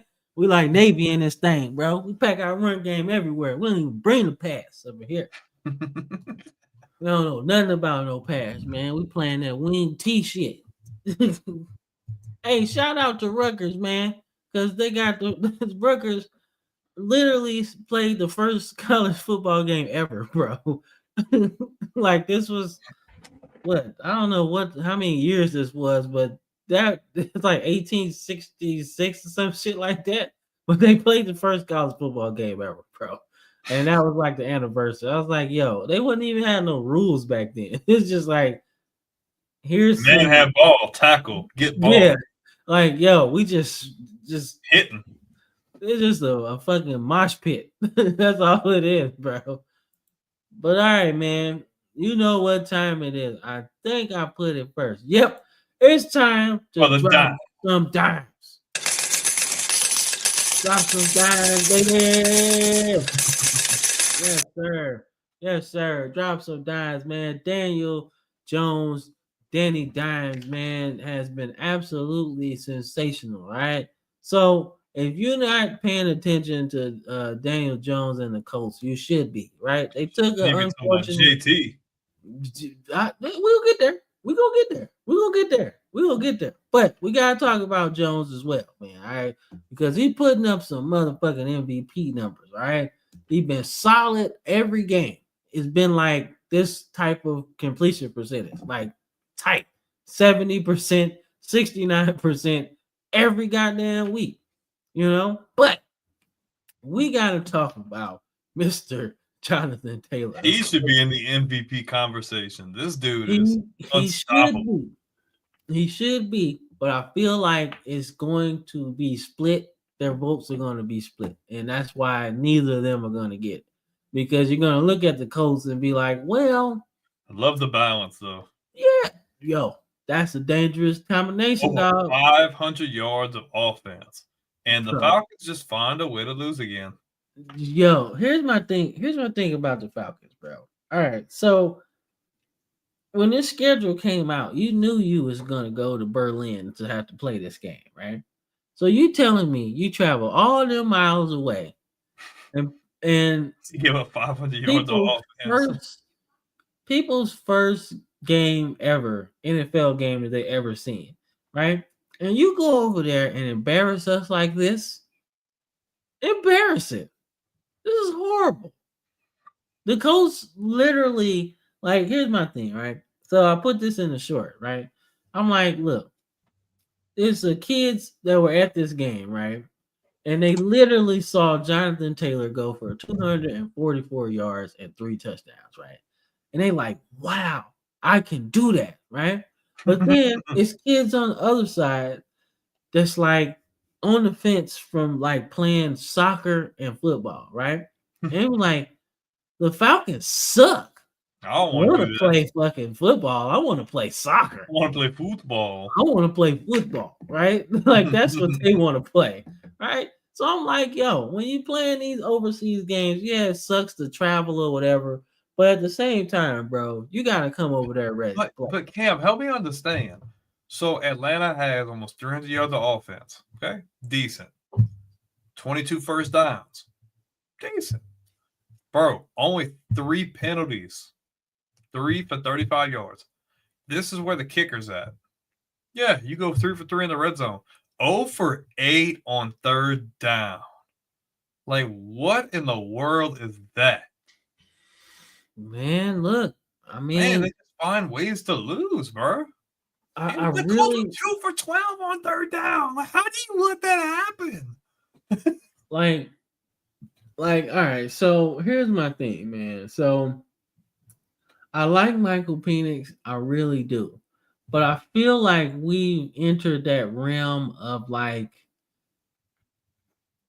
where you draft a guy that's been in college so motherfucking long that sometimes you reach your motherfucking potential already. And as much as I liked him at Washington, and as much as he was damn good at Washington, I feel like that might have been the best we've seen of him, right? Because no matter how they play offense, they just don't do it. Doesn't look good, right? I mean, you've had opportunities to see Michael Penix throw the ball 40 times and have like a low 60 completion percentage, right? You've seen him have games like this where he's around what 28 attempts, right? And it still don't look good, right? You got weapons around him, so there's no reason why they should suck, right?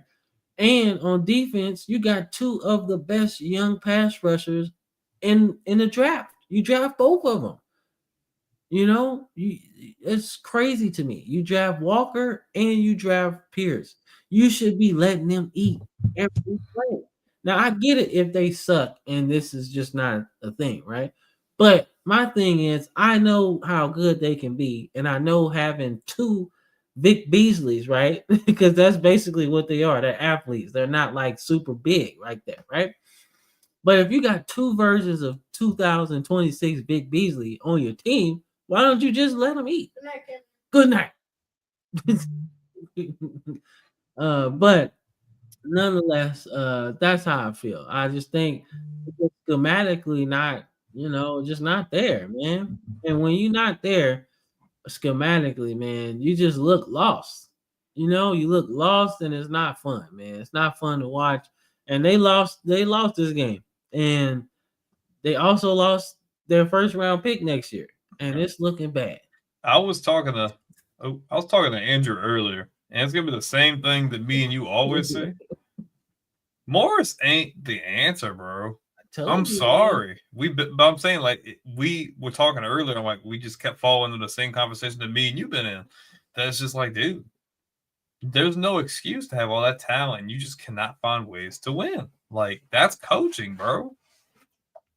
Like, at one point, Atlanta was like top 5 in offense and defense, and they were still struggling like this. So, like, what in the world is man? I don't know, but I tell you what, man. Remember what we said in the draft, right? We said, like, when the Bears drafted Colson Loveland, we were like, what the fuck is that, right? This is why we said, what the fuck was that?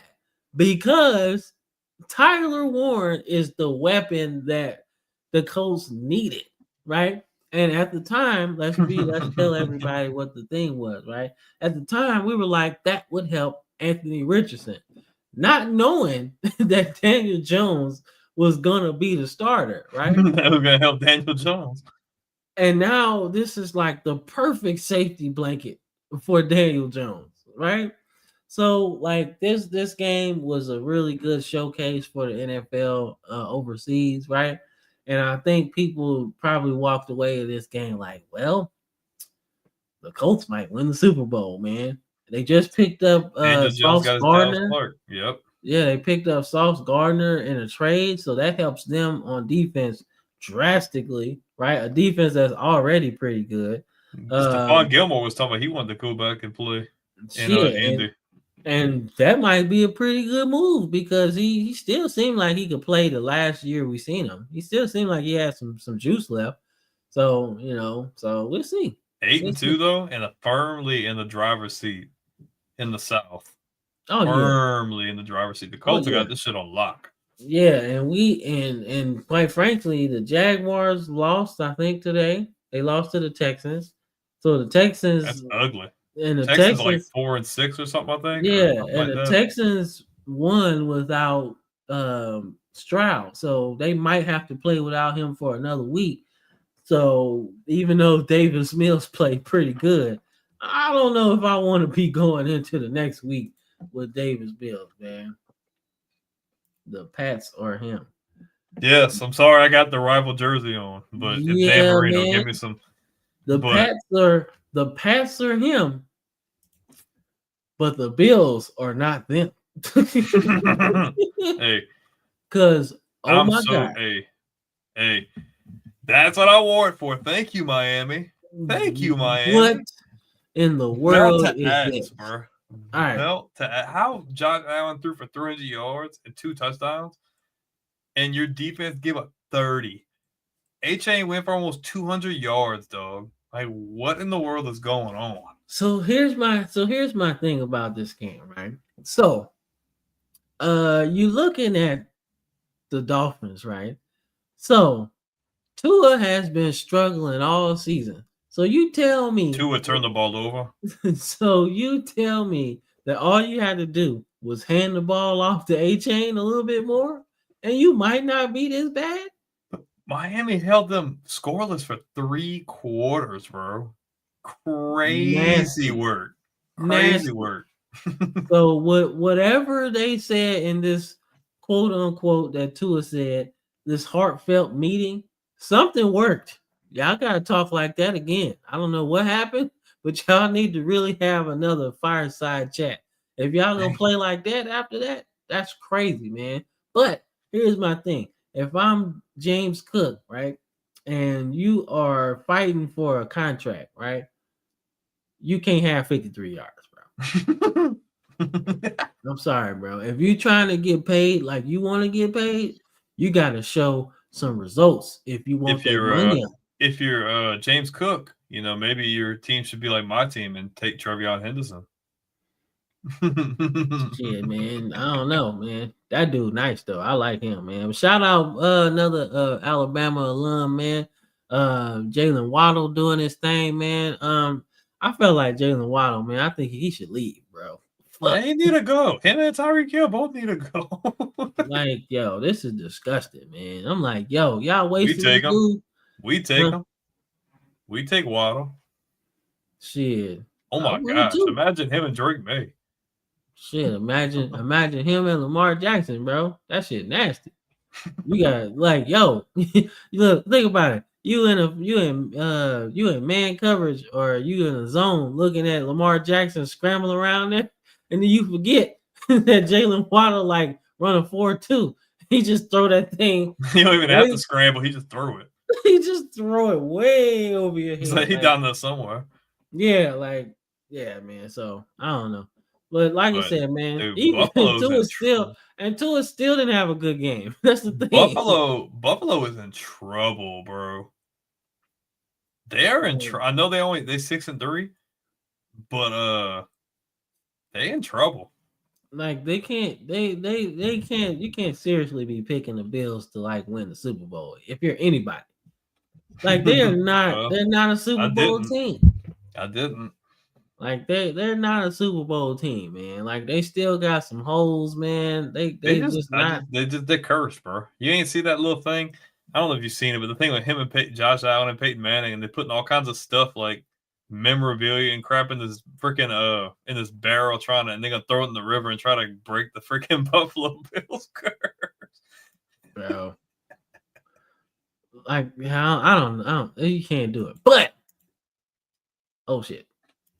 There we go. Ravens got the win, bro. They are one game away from 500.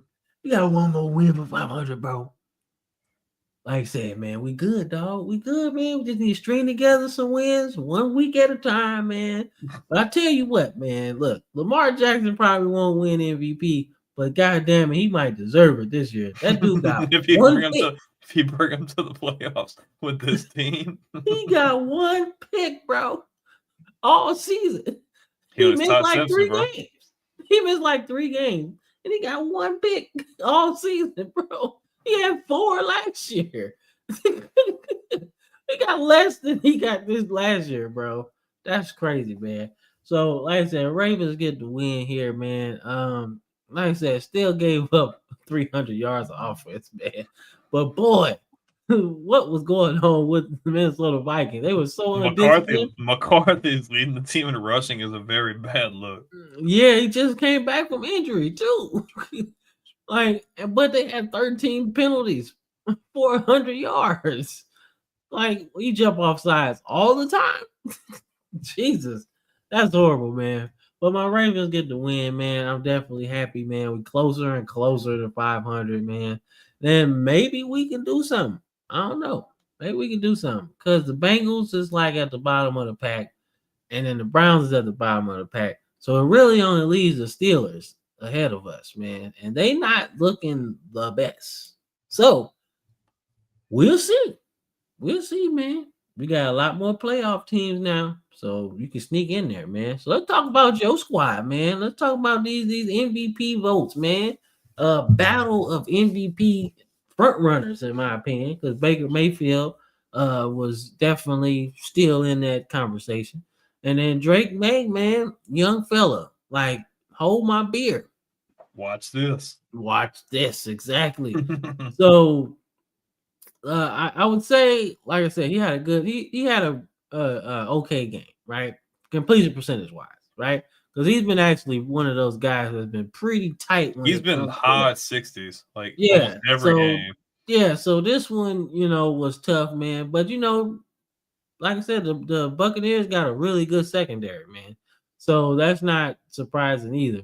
But I will say, man, I wonder how many sacks Clavon Chaisson got, because it seemed like last few games. Clavon Chaisson, he's been doing really good. Yeah. So but yeah, so this was a good game for the Patriots, bro. Like you gotta look at Drake May as an MVP front runner. The game was further away than the score, in my opinion. Like I know you see y'all scored in every quarter.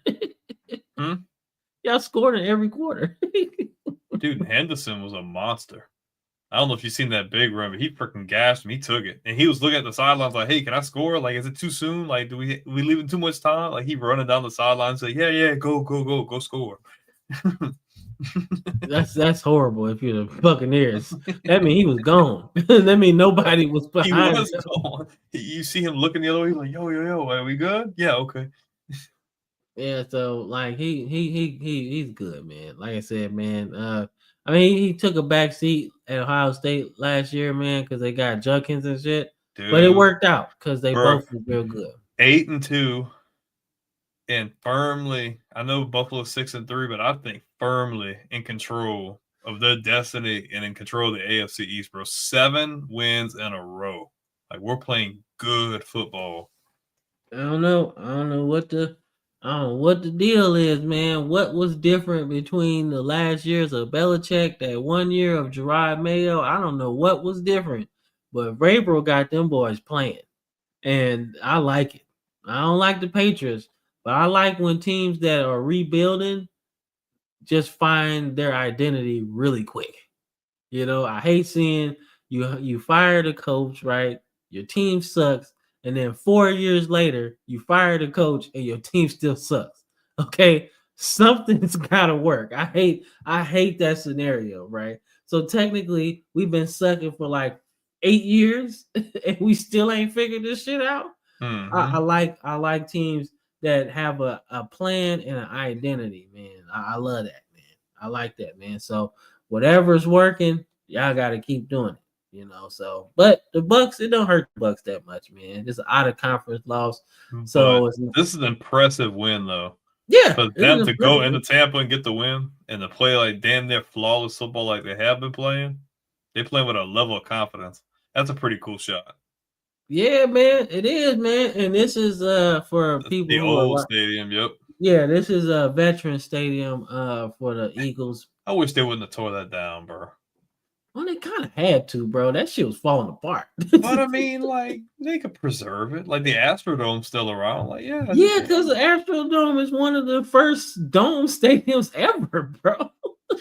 My veteran stadium's cool, man. It definitely was. It was definitely cool. It was one of the, like, I want to say maybe 10 multi-purpose stadiums because they had football and baseball played there.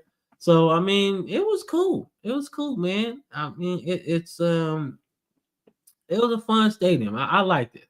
I really did, man. But you kind of had to rebuild because the Phillies built Citizens Bank like a couple years before. Well, you gotta think this stadium was old though. Veteran Stadium was old. Yeah, man. Like they had seen the Eagles go to a Super Bowl in the 80s, right? Even before that, even when what's it called came there, when Papala was there, but they had that stadium even way back then. Like, this is old. So you talking like 70s? Yeah, still before the 70s. I think this is like 50s, 60s, something like that. Like, yeah, so they seen their first NFL championship with Bet maybe. Let me see. I'm curious. Let's see. When was Veterans Hi, girly. What's up? Stadium? What's up? What's up? What's up? You want to get on camera? 1971. Hello. Hello. Hello. Okay. I thought it was before that. Okay. It was built in 71 and demolished in 2004. Yeah. Because It's a beautiful freaking spot, bro. Like, yeah, Veterans Stadium was good. That was a good stadium. But I mean, the Phillies built their stadium like a year earlier, so it's like we don't really need it. We got to upgrade somehow. Shit. The Sixers upgraded their stadium too. well, look at the Commanders. They just now about the freaking upgrade, and that's been long overdue. Yeah. But I mean, at first though, when they built what is that, FedEx Field or whatever, like that was pretty good though. That was a pretty cool stadium. It's like the biggest of all the stadiums in the NFL at one time. So like it was a modern marvel at its time, right? But I mean, it was definitely better than RFK Stadium, right? Only thing that sucked was it wasn't in like the nation's capital. That shit was in like Virginia or some shit. So it wasn't close, should I say. So, but we got Detroit and we got the Eagles, man. So I'm gonna go Eagles here. I like Detroit, but I like the fact that the Eagles done just revamped their whole defense again. They got Jaden, was that Phillips? I think his name is. Jalen So Phillips. yeah, they got Phillips.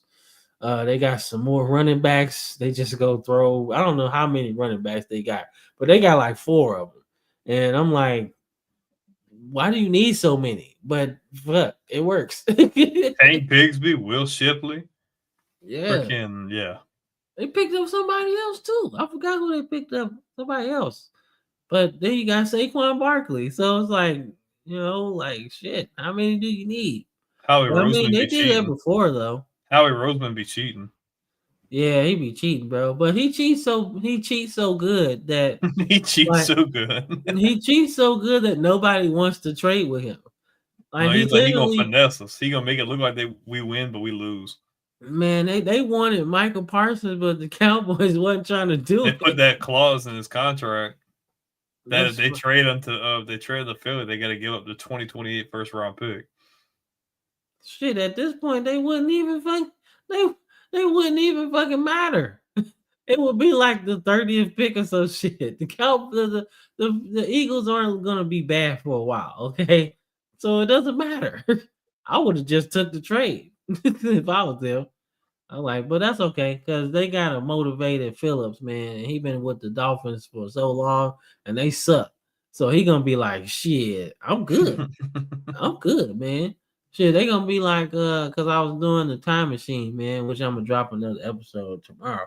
But I was doing the time machine and Philly, the year they went to the Super Bowl in the 80s, right? They got Claude Humphrey from the Falcons. And I was Jaws. like, the Falcons are ass at this point. They suck. So if I'm Claude Humphrey and I done had like all pro seasons, I done got like 100 sacks in my career, I feel refreshed going to Philly. I'm like, damn, I'm good. So who you got in this one? I really love what Philly's doing. But I'm gonna go against the Green Egg. Give me Detroit, man. I think they really need this win. I love Howie Roseman. I like what they're doing. It's cheating. Like they turn all the settings off when they go into franchise mode. They just do whatever they want. But I think Detroit really needs this game. I think it'd be a really big deal. So I'm gonna go with the upset here. I'm gonna go with Detroit. All right. That's the only game we haven't picked the same up to this point. So I had to break the streak at some point. All right. I like Detroit too, man. I do. They just all right, man. The Broncos are 8-2, and Okay. the Chiefs are out the playoffs, man. My prophecy is almost complete. You want me to tell you what I'm gonna pick, or you want to go first and then let me tell you? You go. Okay, I'm gonna be honest with you. Denver ain't played shit. Their defense is hella good. Offensively, like they're kind of questionable. And I think Kansas City's in a spot where their back is against the wall. I think Kansas City wins this game. I think this is like a must-win for them. I would love to see Denver win. I like what Denver's doing, but they haven't they got a lot of wins, but they're not all like against like really incredible teams. I mean, the game they played last week was such and last week's game against the Raiders was ugly. Yeah, you late. Real late. You super late. And we started late too. Damn, so you hella late. But they're not against impressive teams. And last week's game against the Raiders was embarrassingly bad. Like that was a waste of TV time. So I'm gonna go Kansas City in this one. All right, man. I got I'm actually gonna go Kansas City in this one too, man, because I feel like we can all like understand Mahomes and this team isn't necessarily the best. Well, you won against the grain because we definitely both picked Bama. So yeah, so Goddamn, every week he say we gonna lose, bro. He a hater for real, for real. Week touchdown troops say we gonna lose. We don't want every week. Maybe say we gonna win this time, and then we might lose. But I got the Chiefs in this one, man. I like what Denver's doing, man. But to only score 10 points and you got like 5, 7 sacks on defense, bro. I don't like that, man. The Chiefs can score as long as you got Patrick Mahomes, man. Yeah, You in can every win. game. Yeah, you in every game, bro. He's one of those quarterbacks that you can really say, I'm never out of any game, man. And I Hmm. see why people compare him to Tom Brady, man, because that's the level of fear that he strikes in you, you know? Like you don't say that for Lamar Jackson sometimes, right? Like if he got down in a playoff game, well, it's probably over. But if you say that about like Tom Brady, Peyton Manning, or Patrick Mahomes, you don't really say that. You know, it's like they gonna find a way, right? And that's kind of what Mahomes is, man. So until he's not there, I pick the Chiefs against the Broncos, man. All right, so we got the St. Louis Rams going against the fucking Seahawks, man. So this is actually gonna be a good game, because both teams are fighting for I want to say first place in the And the NFC West. and the Niners, I think. I don't. Did who won that game today? Yeah, I ain't put it on there. Let me double check. I just want to see who won that. I forgot. Yeah, and the Rams beat the 49ers in this game. So the Rams are sitting at 7-2, and the 49ers are at 6-4. And the Seahawks won today, and they're 7-2. So yeah, this is for first place in the NFC West. Yeah, I was gonna say The that. Legion of Zoom, I like that. Yeah, because they fast as hell now. And now they got Shaheed. Oh Lord, that's Shit, scary. and they got Jalen Milroe to run that goal line package. So, like, yeah, man, I like what Sam Darnold's doing, man. Like for him to have an encore, man, on last season, you know, everybody knew he was gonna make some money, right? But for him to be real good still, I like it. I like it. So I'm going Seahawks in this Give me the Darnold train. one. I like Donald what Trump. Seattle's doing. The Rams, you can't ever count the Rams out. They're one of those teams that are just really well coached and they're good. But I just really like what Seattle's doing. Give me the Seahawks. Yeah, we're gonna get a cease and desist from the Rams and be like, hey, can y'all stop showing St. Louis? We're not there anymore. I'll be I like, swear. you Stan Kroenke, man. I That'd be know so people that wild, has bro. yeah, bro. I'm still pissed off, You man. know, you know how funny that would be. Like that they would get to that. I doubt they would, but like you know what I mean. That'd be so funny. I agree. I agree. He getting some MVP votes this He's year. not gonna win it though. Nah, man. But would you consider Stafford the Brett Favre of our era though? Kind of, sort of, just without the turnovers. Yeah, like more accurate. But Yeah, like but he's a, kind of, sort of esque, yeah, because he's still a gunslinger. yeah, he be throwing that ball, man, But everywhere. he's a piece of shit outside. But I'll always love Brett Favre. All right, man. So before this weekend, this was actually a pretty good game, right?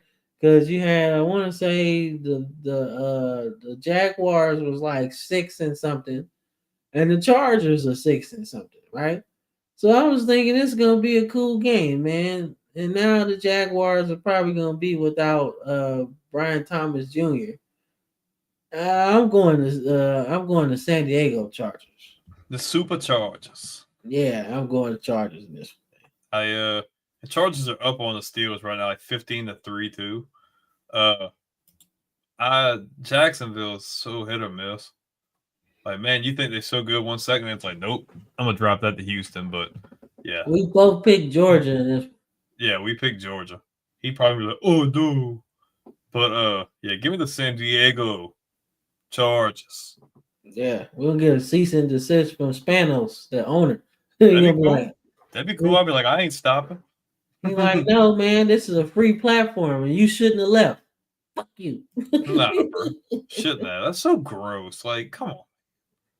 I'm like, you leave San Diego, like y'all could have worked something. This is the weirdest / ugliest game to play because the Falcons lost in stupid fashion, and then the Panthers managed to give the Saints their second win of the year.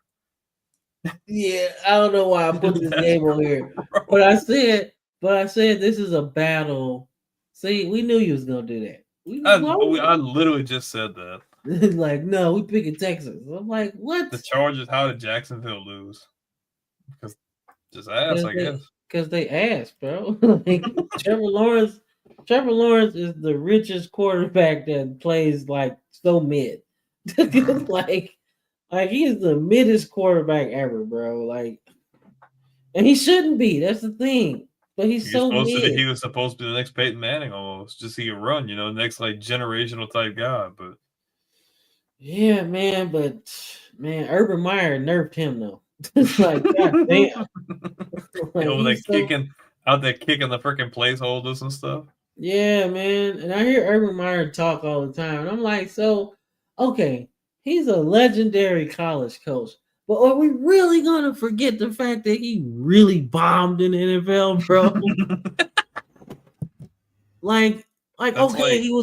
he was so legendary, bro. But he didn't even last the whole season.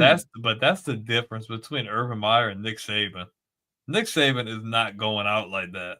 Nick Saban's gonna find a way to win. Like, he is not going out like that at all. Like, here's the crazy part. Like, you didn't last the whole season. You should have been kicking people over, hitting on young girls in the bar, bro. And what's crazy is they told you to leave. And you signed a 5-year contract. That was crazy. That was too much of a risk. Yeah, in my opinion. Man, like, I know hindsight's 20/20, but like, yeah, but I didn't like it anyway because it wasn't like he was a young motherfucker. Like, he was old and he had heart problems. That's why he's trying to talk to these grown ass men like they kids, bro. I'm like, bro. And he's bringing Tim Tebow in to try to be a tight end and shit. I'm like, this can't be ending well. Like, this is not good. I'm like, I know you didn't follow the Steve Spurrier NFL playbook. Because, boy, Steve Spurrier had everybody from Florida on that motherfucker. He had Sage Rosenfeld at quarterback. He had, what's the dude, man?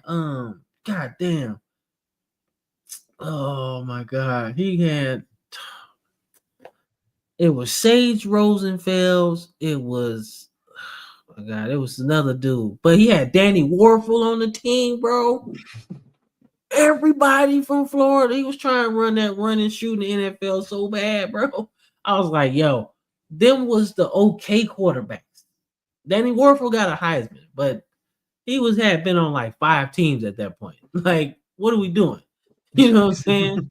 But that's like what Urban Meyer was trying to do. He was trying to follow the Steve Spurrier playbook. Like, we finna get everybody we had in college, and we're gonna just run this shit back in the NFL. I was like, yeah, it don't really work like that, bro. Don't work like that, man. But you know what? This is a battle for last place. It's an ugly game, bro. No battle for last place. I think the Saints got that on lock. Oh shit, that's right. They got it bad. I'm sorry. Well, but the Saints got 2 losses, so I don't know. My bad, man. All right, so it's a battle for second place. This is ugly. Because you don't know what Panthers team you're going to get. The Panthers might come out and beat the freaking crap out of them, bro. They might come out and beat them by like 28, or they could come out and just like completely poop the bed and drop like 9 points. If the Panthers win this game, bro. If they blow out Atlanta, like if they would have a convincing win against Atlanta, like what is your mindset like for the Falcons going forward? I think you fired fucking Ryan Morris, bro. I'm like, we gotta do something different, man. I think you fired the GM and you fired Raheem Morris.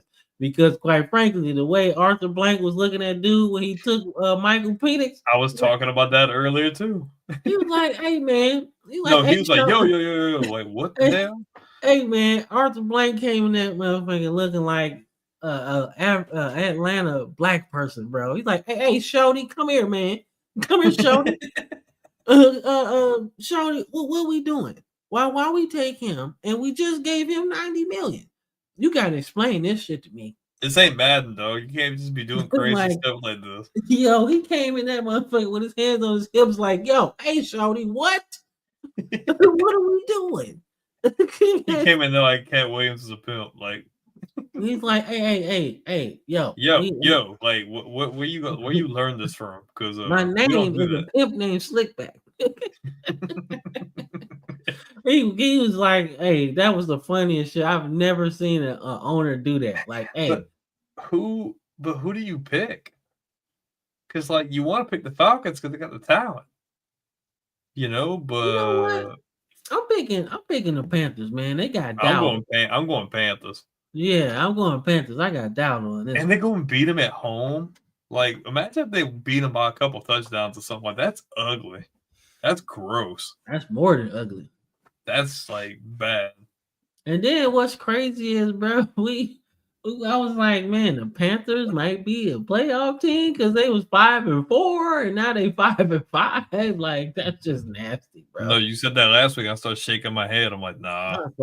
I was like, man, I was feeling good, man, because I'm like Dowdle good, like Bryce was kind of playing okay, and now And then they dropped like 9 to the Saints.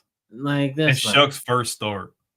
I was like, that's ridiculous. And that's the first time a rookie quarterback has won for the Saints since like 81. That's disgusting.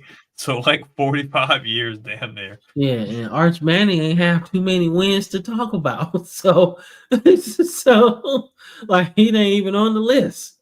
That's crazy. Is right before that's like right before they got Ken Stabler. Yeah, man. So and that was a disaster, bro. I'm sorry, man. They used to go after all the old guys, bro. Ken Stabler, Earl Campbell, they were getting all the old guys. I told you they had Hank Stram too, man. After he left the motherfucking Chiefs, that was his last coaching job. I'm like, man, why would you do that to yourself? We should give credit to the freaking kicker for Jacksonville though for breaking the freaking record. Broke the record in the preseason, didn't count. So he's like, okay, I'm gonna do it again. 68 yards, bro. But my dog Tom Dempsey will forever have the records because my dude did it with half a damn foot and straight kicking, no angles, just straight up kicking with a half a freaking foot, straight nubbing, bro. Shit out that motherfucker. 65 yards. But that's not fair though, because that's like a damn hammer. But then you kicking straight though. Yeah, but that's still like a damn hammer. That's not fair. That's not fair. Like dynamically, that's not fair. He will forever have the record in my book. Like, come on, dog. Half a damn foot's crazy, bro. No, but seriously though, it's like a hammer. Because you kicked the shit out of that, and he had a custom cleat, so that shit was extra hard. It don't count because he had a hammer. It don't count. He had a hammer on his. Come on, but you kicking it straight forward. I feel like it should count. Nah, bro. Like no angles to hit with the side of your foot or nothing. Yo, not if you got a hammer on your foot. Like, but then it's not like a punt where you can drop the ball and like have momentum. Dude's just gotta run and just straight forward and hope that some bitch goes straight because it's either doing this here or it's going like. Yo, I'm sorry, man. I know the dude you talk about, but that's still like cheating, bro. He can't help it though. I know he can't help it. I'm sorry, but that's like cheating because he got like he got a Home Depot foot, bro. Like that's cheating, man.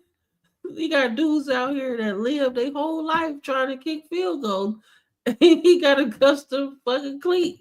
That's scary. Let's take a look. Yo, that's what I'm talking about. That is a hammer, bro. Oh, so it looked like that's gross. Freaking. That's what the foot would look like. Oh shit. God damn. Okay, I'll take it back. Nah, I told you it was like a half a foot, dog. I'm sorry. I just thought he had like one toe. No, that dude ain't had no toes, dog. My bad. I take it back, bro. I take it back. That record is yours. I'm like, dude was a freaking trooper, dog. Like, you ain't got no angles and or toes. Like, yeah. God damn, bro. That's funny. Well, yeah, we talked about that touchdown troop, man. The Heisman race is It's not bad. No, you're saying it's bad because of who was projected to be in it, but the race itself, the race is good. It's coming down because to championship weekend. I keep telling you. Sayin, Mendoza, Love, Haynes King, Jacob Rodriguez, maybe. Ty Simpson. Oh shit, yeah. Wait, who else I put on that list? Man, I put Todd Simpson. Yeah, fuck Mendoza. Yeah. But I don't know. We'll see. We'll see, man. But like I said, good show. 2 hours, man. So like I said, before we get up out of here, man, anything you gotta say to the people, man? Trying to bring more and more people into the fold. When discussions with one of our former guests to maybe join the movement. In contact with 2 other content creators to maybe come on next week. One that he found, and then another one that I tried reaching out to a while back, and they are possibly willing to come on next week. So, all right, yeah, we gonna be good, man. We gonna be good, man. Like I shout said, out to Houdini Network though. Y'all need to check them out. yes, sir, man. Hey, for real, that was fun. That was fun as hell, man. It's tough to do like StreamYard with 4 people, but that was kind of cool. That was kind of cool. So, but we definitely gotta have them guys back on here, man. But you say 4 people. We did it with freaking 5 one time, but 2 of the guys were on one camera. Yo, that's true. Yeah, that's true. And then we did 4 people with sports nonsense and whiskey too, and that one was pretty decent. Okay, yeah, that's true. That's true.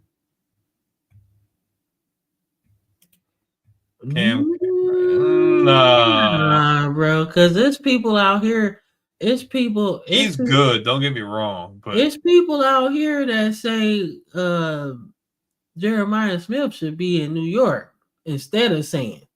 So like, I can't tell. You can't. And nobody's taking it away from Coleman, but Jeremiah Smith came out like that as a freshman, like built different. Yeah, man. No, and I get this argument that he doesn't have a quarterback, but like Smith is going to be good regardless of who throws him the ball. It don't even matter. Yeah, so I don't know, man. He don't have a quarterback, but shit, the quarterback yesterday threw for like 300 yards. So where the fuck was that? But nonetheless, man, like I said, on the other guests on side, like next week, I hope to have a little bit more time to do some game streaming, man. So look out for, I want to say episode 8 of the Time Machine, man. I'm gonna drop that probably in the morning. And like I said, we got an album released this month, man. We got volume 4 of the Football Frame of Mind music, man.